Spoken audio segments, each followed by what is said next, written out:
Hey guys, it's M Galaxy and welcome to the camera comparison between the brand new iPhone 13 and good old iPhone 12.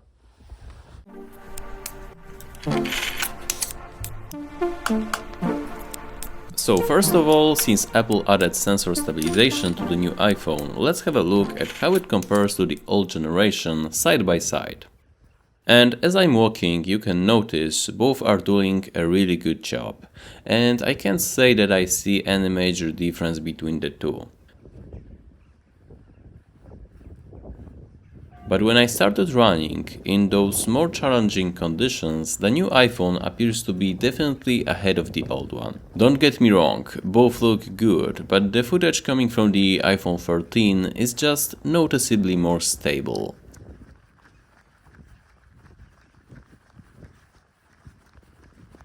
Same differences in this case, but I'm wondering how about the ultra-wide angle lens, which I thought was a bit lacking stabilization wise last year, especially in comparison with the Samsung Galaxy S21.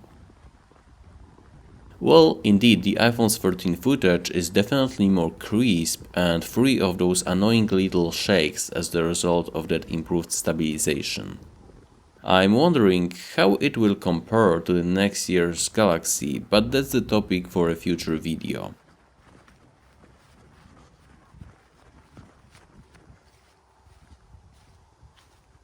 Anyway, so indeed we can confirm the improvements in stabilization are real, but Apple also made some big claims about tweaks in the low light performance due to the increase in the sensor size. The question remains, was that increase enough to see any actual real-world difference? Looking at the first picture, as you can see, the iPhone 13 came out looking a bit darker, which is not necessarily a bad thing. In fact, I think it is a bit better representation of that sunset scenery because of that. Apple also claimed the processing in the ultra-wide angle mode to be improved, and maybe I could see that looking closely at the car in the left corner, though the difference is not really shocking to be honest. Again, the new iPhone looks a bit darker and I would say more accurate as the result. That said, I am not able to spot any major advantage in low light performance per se.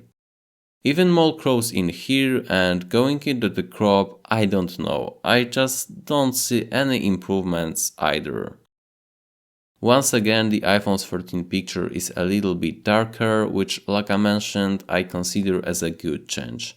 But even in the crop, difference between the two is not what I would expect to say the least. However, perhaps that increase in the sensor size translates into the better behavior in the night mode. Looking at the grass area, maybe the noise processing is slightly better on the new iPhone, but it's also quite difficult to tell. Here, again, aside from that subtle exposure difference, they look basically the same.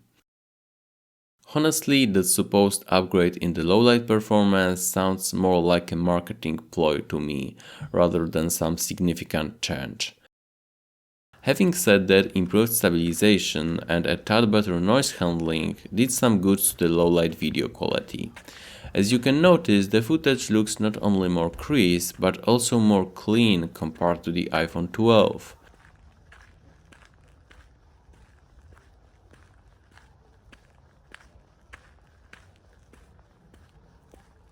Though not necessarily when we switch to the ultra-wide mode, as you will see in the moment.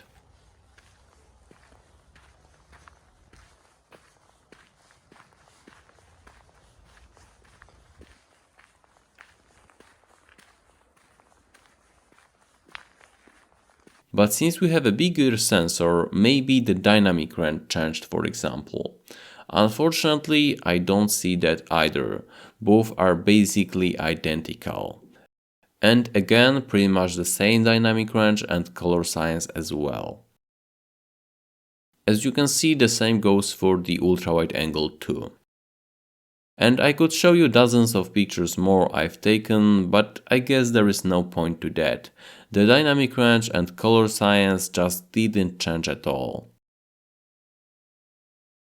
On top of that, the level of detail looks to be about the same also. That said, there is one important difference between the two, which I think Apple didn't mention on their event. Sadly, the macro capabilities of the newer phone appear to be worse than those of the predecessor. This is how close I could get before losing sharpness on both. As you can see with the iPhone 12 on the right, you can get noticeably closer. The same goes for this picture too, so as a fan of macro photography, I'm kind of disappointed about that, but even more because I haven't heard of this downgrade before actually doing this camera comparison by myself. To sum up, in my opinion, the main advantage of the new iPhone is in the stabilization and low light video. Aside from that, I would say the low light performance in pictures is very comparable, and daytime picture come out looking basically the same. Also, one thing to keep in mind is those worse macro capabilities, so if you're into that, definitely stay away from the iPhone 13. And my personal opinion is that if you already have iPhone 12, I would recommend to skip this one. But anyway, most importantly, let me know what do you think about the differences between the two. Are you a bit disappointed as I am with those camera upgrades of the new model? Let me know in the comments below. Stay tuned if you want to see more camera comparisons like this one, and see you in the next one. Peace!